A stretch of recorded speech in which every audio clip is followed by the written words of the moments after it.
Sana po nasagot ko ang katanungang bakit hindi tayo nagbebenta ng alaga nating manok mga kabrid.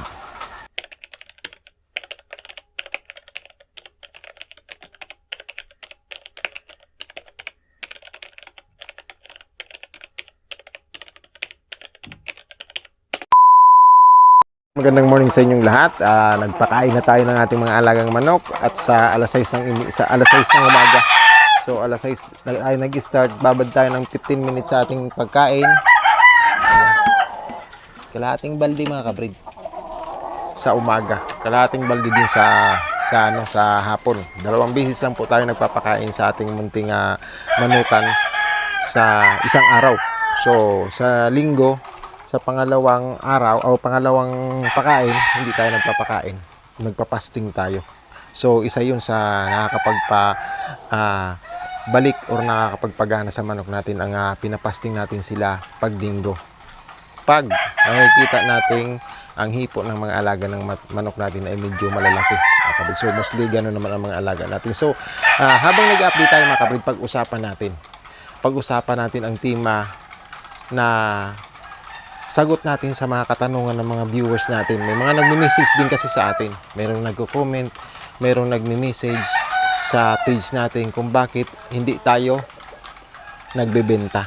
Bakit nga ba ang isang katulad kong backyard breeder na nag-aalaga ng manok ng 5 taon is hindi ako nagbebenta or hindi ko binibenta ang mga alaga kung ganito mga kabrid. So isa yun sa sasagutin natin sa video na ito mga kabrid. So habang nagpapakita tayo ng mga alaga nating manok mga kabrid, ayan ang ating 3/4 white kills. So yung ginagamit ko lagi sa pagla-live stream, pinapakita ko siya dahil isa siyang achievement na pag-alaga ng manok na naging well behaved na sinasabi.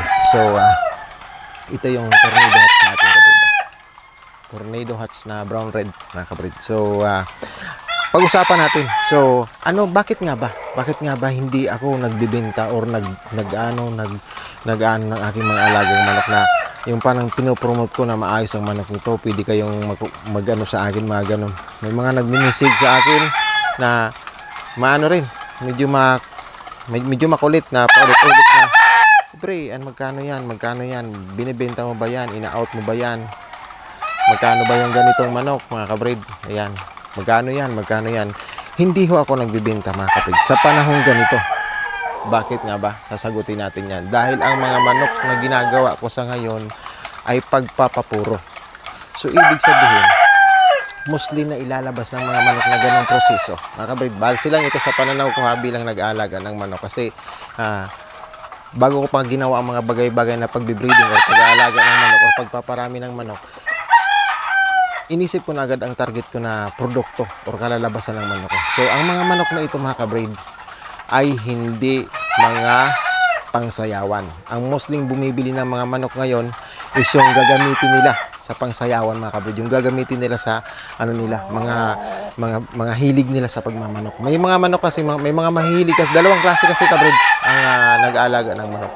Yung nagpapasayaw, yung mga nagsasabong, tapos yung mga kagaya namin nag-aalaga. So mostly hindi sila masyadong nakapokus sa pag-aalaga, pagpaparami. Sa amin sila kumukuha. So may mga nagme-message kabrid na bakit hindi nga nagbebenta. So ito ang pinakadahilan ko mga kabrid. Ang purpose ko kung bakit ako nagpaparami ng manok is nagpapapuro ako ng sarili kong linya ng manok mga kabrid. Yung sarili kong blend. Yung kada hibla, magmula sa pag-crossbreed natin doon, sa paggamit natin ng mga materyales, hanggang sa paunti-unti nating pinapuro yon mga kabrid. So ito, may puti tayong 4. Sa 4 na taon nating pabalik-balik, ayan mga sinibalang, ito yung gamit natin na 5 taon. So ang produce natin sa mga ganun mga kabrid is hindi pangsayawan mga kabrid. Kaya hindi ako na ayokong mapahamak sila. Ayoko kasi baka gamitin nila sa pangsayawan. Hindi po pangsayawan. Ang breeding na ginagamit ko ang proseso na ginagamit ko is pagpapapuro. Hindi yung pagpuproduce ng mga dekalidad na mga manok mga kabrid. Doon muna ako sa loob. Yung bangang linyada ba? Gusto kong kumuha ng sarili kong timpla na namumonitor ko lahat ng kanilang behavior and yung genetics na sinasabi, yung kanilang pinaka linyada or bloodline na sinasabi. So sabi ko nga, kung mayroon man akong mga crossbreed dito, mayroon man akong mga crosses na manok, hindi akin yun. Kagaya nito, pinapalagaan na lang sa atin to, crosses ito. Hindi kinuha niya niya yan. Bago ko palang brinid yan, kabreed. Walang presyo yan. Tinulungan niya ako mag-breed. Pinapili ko siya, sa kanya yan. Dalawa yan. Kabreed, dalawa yan, no. Ano na yan? Magta-3 taon na. 2 years old na to, kabreed. Ayan, no. Dalawa yung pinano sa atin. Ayan, no. Ayan. Yun naman, yung isa na yun. Kasi yung pinaka-materialis nito, mga kabreed. Crossbreed ito. Yung pinaka-materialis nito is kasi yung materialis na mga kapatid is puro na nagbigay ng karangalan sa doon sa pinaka farm owner. Ngayon hinanap niya sa akin ang pinaka materialis. Pero nagtry na ako. Hinanap niya sa akin. So sabi ko, hindi ko naman pwedeng ibalik na 'yon. Kasi sabi ko nga, bibigyan na lang kita kung ano. So ito, nakatabi lang ito, 2 years old na rin ito. Pag bumisita yun sa akin, kasi ang sabi niya sa akin is dadalang kita ng babae. Kasi nga, pinapili niya ako, kabreed. Ano ba yung, kasi gusto niya magkaroon ako ng maayos na manok. Kasi nga, may sarili siyang farm. Mga bandid talaga ng mga anong sa kanya. Ngayon, naaawa siya sa akin sa pag-aalaga ko. Ang sa akin naman kasi, nagpapapuro lang ako. Magsimula ako dun. Malalaki kasi ulo ng mga manok ko. Ang pinipili ko, mga kabreed, sa breeding is yung mga manok na may malalaking ulo. Mga kabreed, malalaking katawan. Wala akong ano dyan. Tinitingnan kung 4 times winner yan, 5 times winner. Ang pinaka-selection ko lang talaga is yung malalaki talaga ang formation ng buto niya. Malalaki yung buto niya. Kasi yun talagang palatandaan ng magbibreed ka or magkaka-offspring sila ng maaayos at malulusog na manok. Pag malaki ang mga muscle o malalaki ang mga buto ng ginagamit mong mga materialis, mga kabreed, antimano, yung ilalabas niyan mga kabreed is malulusog, mga kabreed, malulusog yan. Tapos tuloy-tuloy yan, yun lang ang selection mo. Tapos pag magko-cross ka na, ang piliin mo naman pag sa crosses, yung may maliliit na, yung mahabang makikisig, pang ano talaga yon.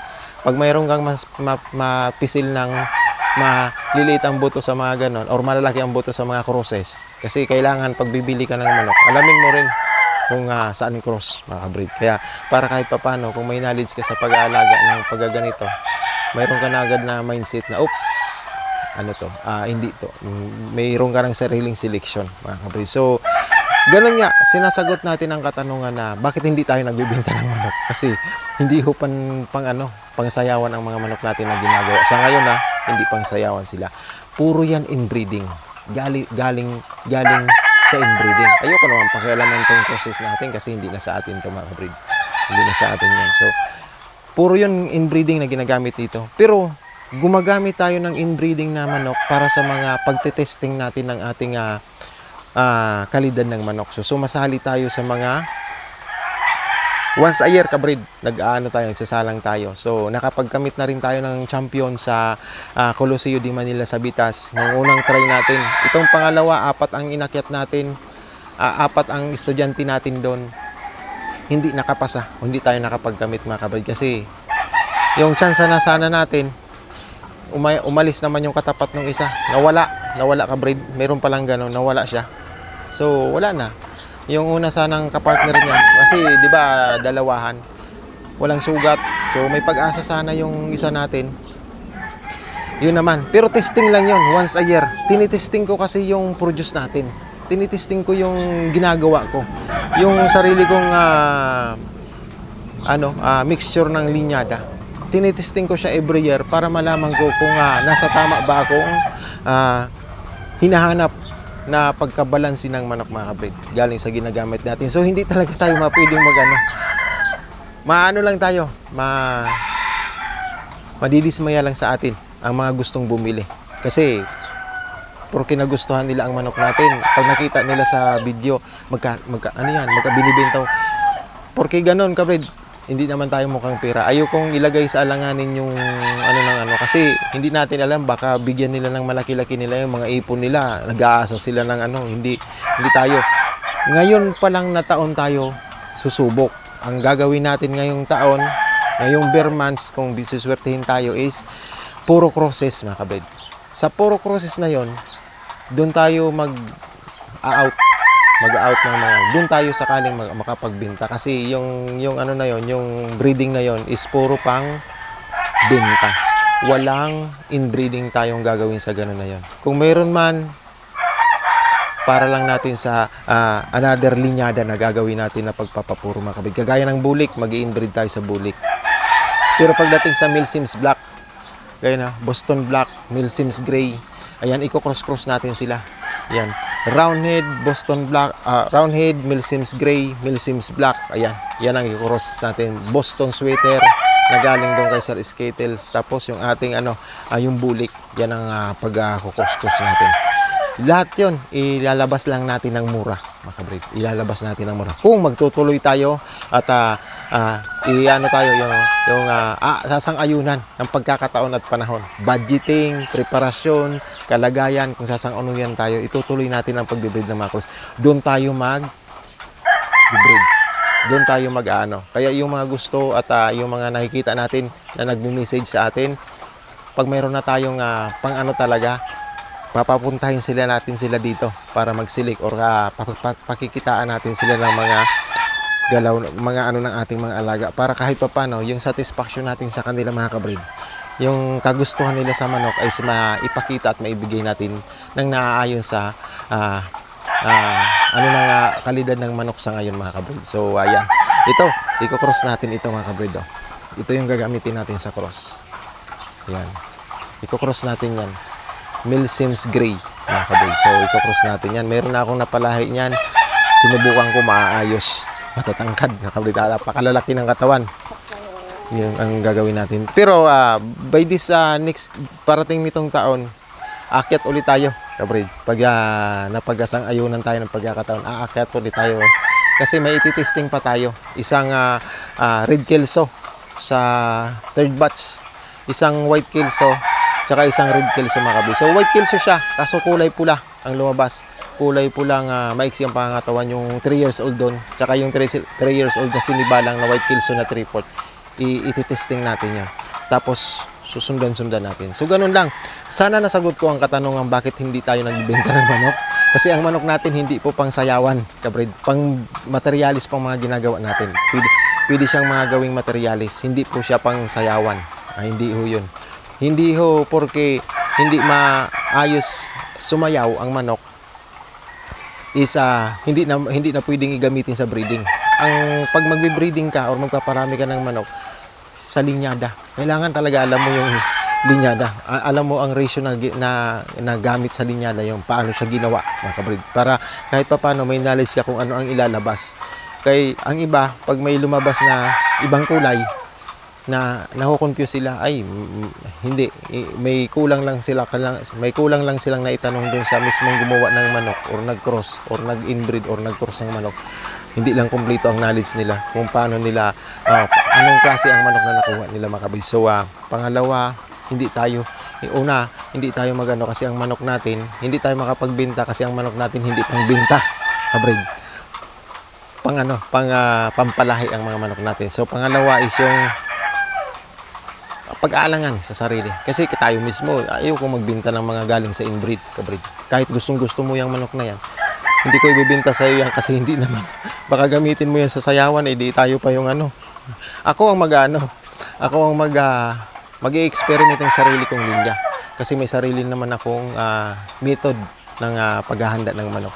Ako mismo ang nagsasalang, inaakyat ko yun doon. Tapos pag nasang-ayunan ako ng financer ko na nag-iisa, ayan, inaakyat namin yun doon sa mga ruwida. So maraming thank you, mga kabrid, sa ating munting araw ng pag-update. Nakapagpakakain na tayo ng manok. Thank you po sa inyo lahat.